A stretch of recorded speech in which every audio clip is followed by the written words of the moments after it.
Hi everyone, Alchemist here. Today's reading, I'm gonna answer a question that many of you have been asking me. And this question is, how do you connect to your demon guardians or to your spirits or entities that are watching over you, the ones that are following you?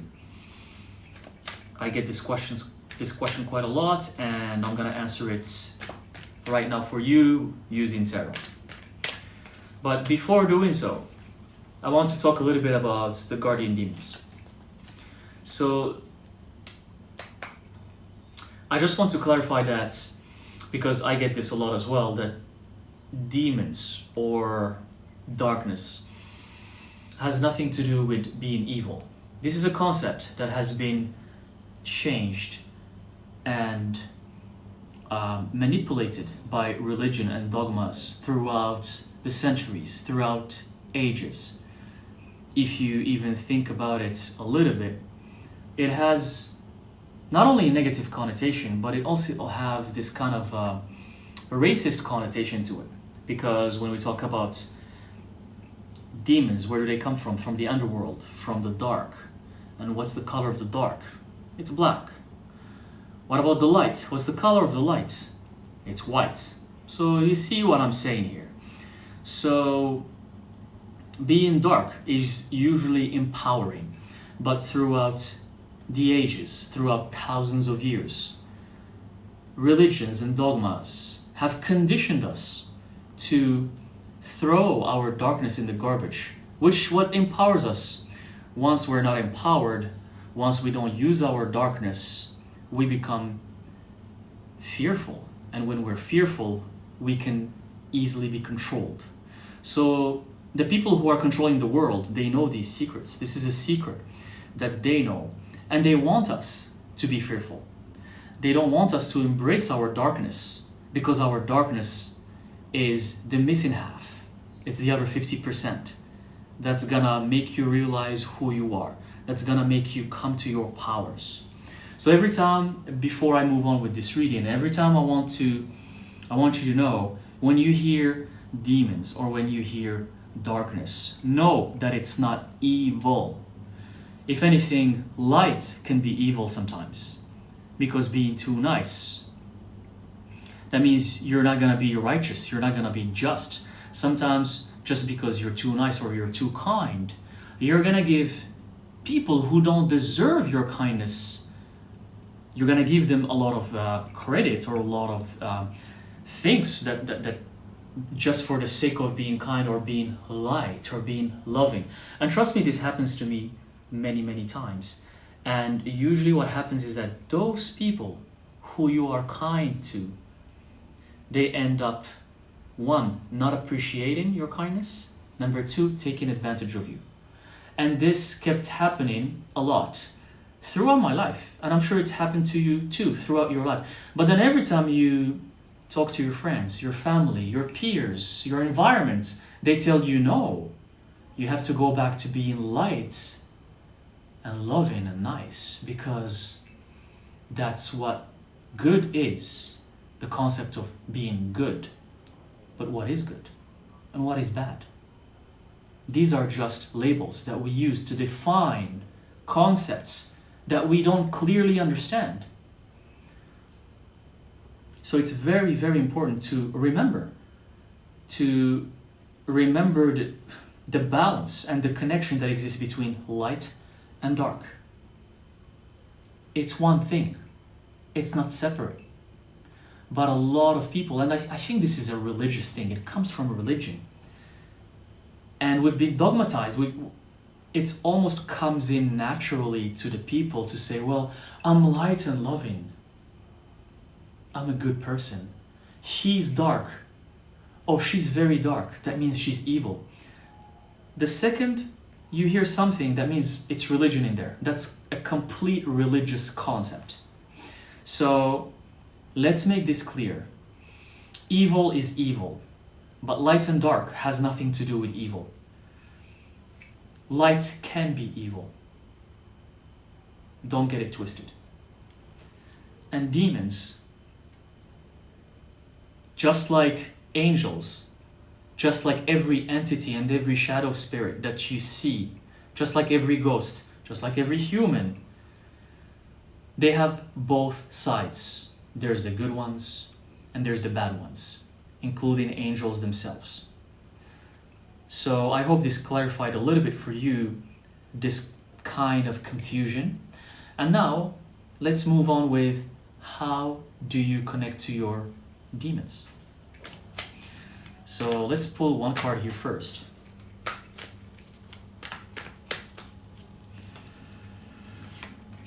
So we have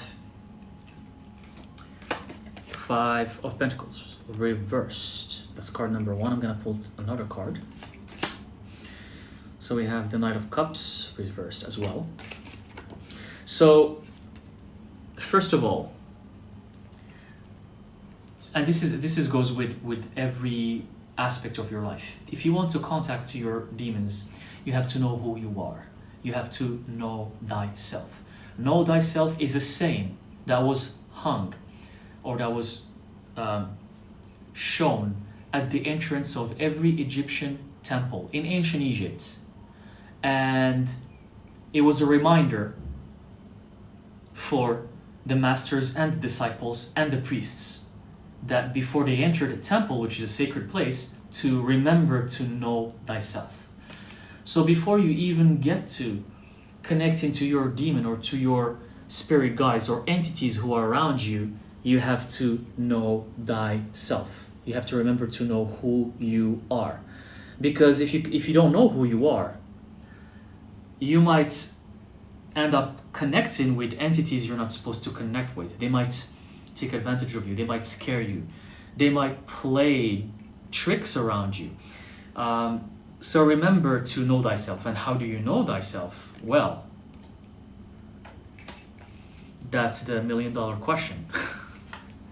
That's the goal of every human being, is to know who they are. To know thyself, you just have to step into your power. You have to step into your power. To step into your power, like here I got the Queen of Wands, which is every person watching this video here, you are powerful, but you're probably not stepping into your power yet. But to step in it, remember that the first thing that we have to tackle is the body, is the physical. We exist in a three-dimensional reality. The proof that we exist in a three-dimensional reality is that we can touch things. If I touch this, I can feel it. I know it doesn't exist. I know 99.9999999% of this is empty. It doesn't exist. On an atomic and subatomic level, it doesn't exist. But what do I feel? I feel the shell, so it does exist. It's a little bit complicated, but to wrap the head around it. So we are in a physical reality. That means our bodies are physical, right? So remember that taking care of your body, because it's in the physical reality, it is physical after all. Taking care of your body is very, very important. After all, one thing that we're taught, it's another conditioning since we were young, is that the body is not that important as long as you're having a connection with the spiritual realm, as long as you're doing the spiritual work that you're supposed to do, your body doesn't mind much. But I completely disagree. I think they go hand in hand. I keep saying it over and over and over, and I'm not going to stop saying it until, exercise, eat healthy. And when I say eat healthy, eat very clean, eat very healthy. Don't indulge in the junk foods that are not good for you. Eat healthy, exercise, and just make sure you take care of your body. Breathe clean air. Swim if you can. Go for long walks. Run. Move your body. Like do physical exercise that allows you to kind of move your body. Don't be stagnant.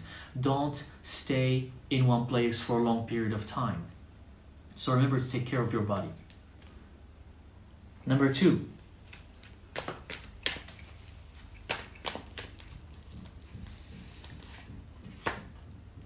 You haven't stood into your power yet, as I mentioned earlier. That's why it's reversed. after you take care of your body, you have to cleanse your life. And what do I mean by that? I don't mean as cleanse yourself from these bad entities or whatever other spiritual people are talking about. I mean cleanse your life from all toxic behavior, relationships, environments. You have to get rid of that. You can't know thyself. You can't expect to connect with spirits and entities unless you cleanse your life. You have to let go of these friendships, of these relationships, of these jobs, of these spaces, of these environments. It could be sometimes even a space that you go to, a location that you go to. If it doesn't sit well with you, if it doesn't resonate with you, stop going there. If a friend stops resonating with you, if what they say is very toxic, if it's very negative, if it doesn't align with who you are, if it's always trying to drag you back to being a sheep, if you know what I mean, let them go. But a lot of people are telling me, I can't let them go. Well, just take your space. Have space. Be just away from them. You can keep in touch, but don't spend too much time around them. And then slowly you're gonna start knowing thyself. And then number 3, wow, the Emperor reverse. So all of these cards, these major arcanas, are showing me that this is the Emperor reverse, that you're very powerful, but they're all reversed because, again, you haven't stood in your power yet.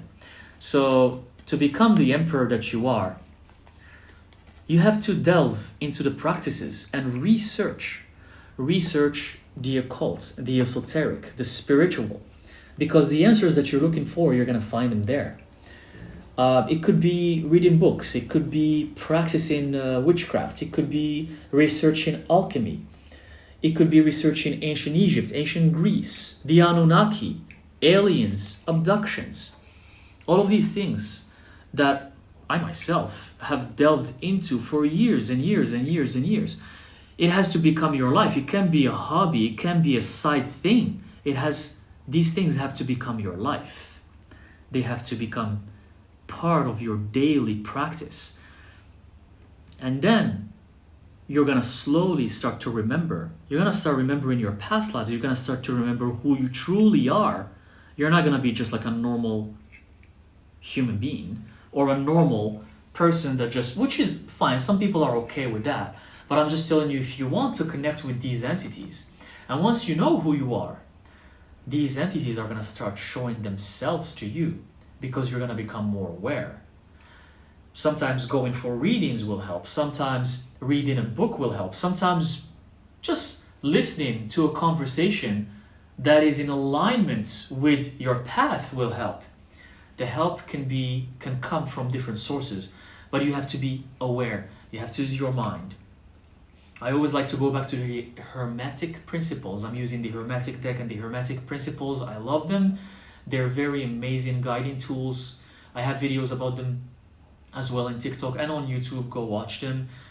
My favorite one, the mentalism, the first Hermetic principle, mentalism. Use your mind, because everything that we have in this life comes from our mind. So use your mind. Be smart and align it with your intuition. So the mind and the intuition have to be in parallel. So always question things. Do research. If you hear something, sure, if it resonates, it's great, but go and research it. Where does it come from? Who came up with it? Who made it popular? Why does it resonate with you? And then you're gonna find the answers.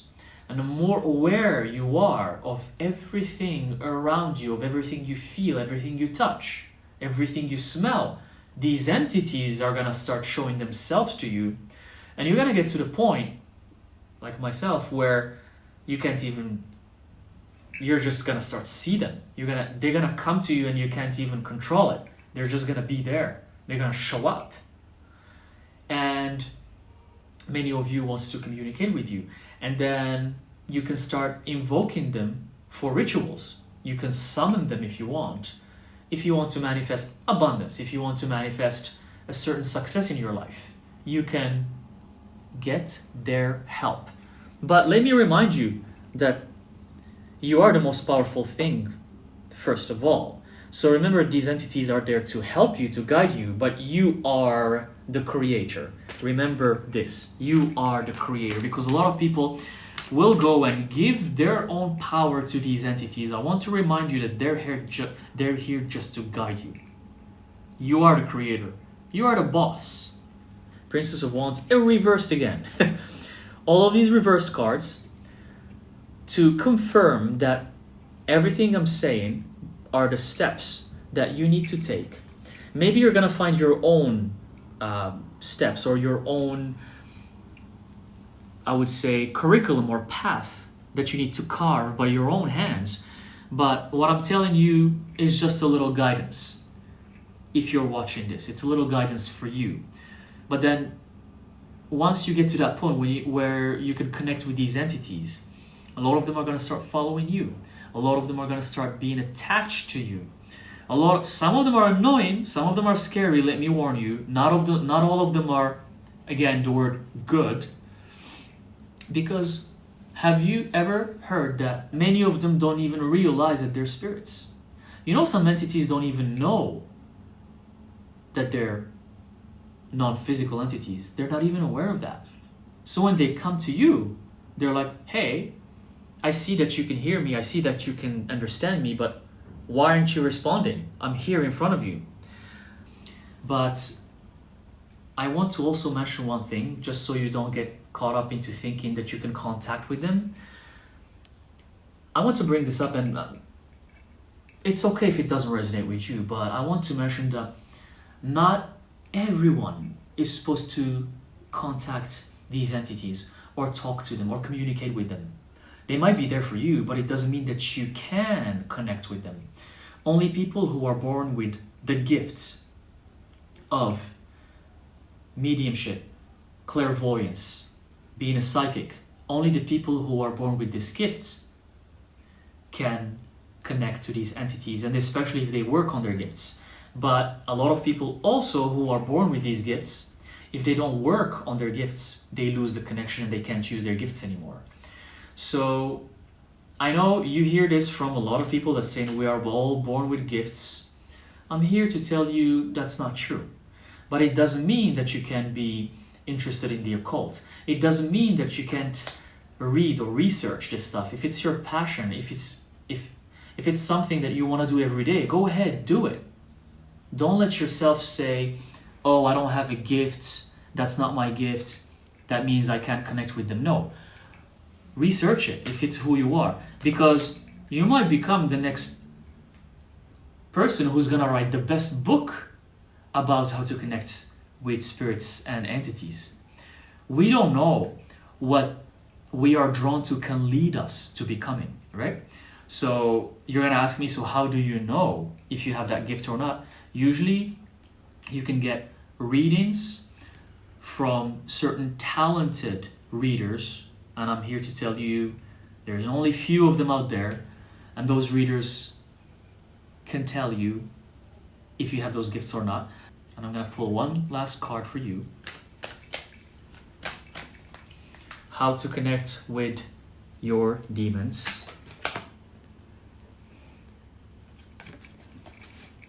10 of Pentacles. So basically, you have to invest your life. You have to invest your time. What I'm getting here is that it's gonna take some work. It's gonna take some work. A lot of people think it's just gonna come to them. It's just gonna happen. And I'm here to tell you that you have to work for it. It's not gonna come to you just like that. Especially if you don't have the gift of seeing or the gift of being a psychic or a clairvoyant. You have to work for it and then see where it's gonna take you, because this life, after all, it's an adventure for us to explore, to have fun, to enjoy, and to see where it's gonna lead us. So it's only one life that you get. You don't know where you're gonna be reincarnated in your next lifetime. You don't know. What if it's in another dimension? What if it's in another planet, in another galaxy?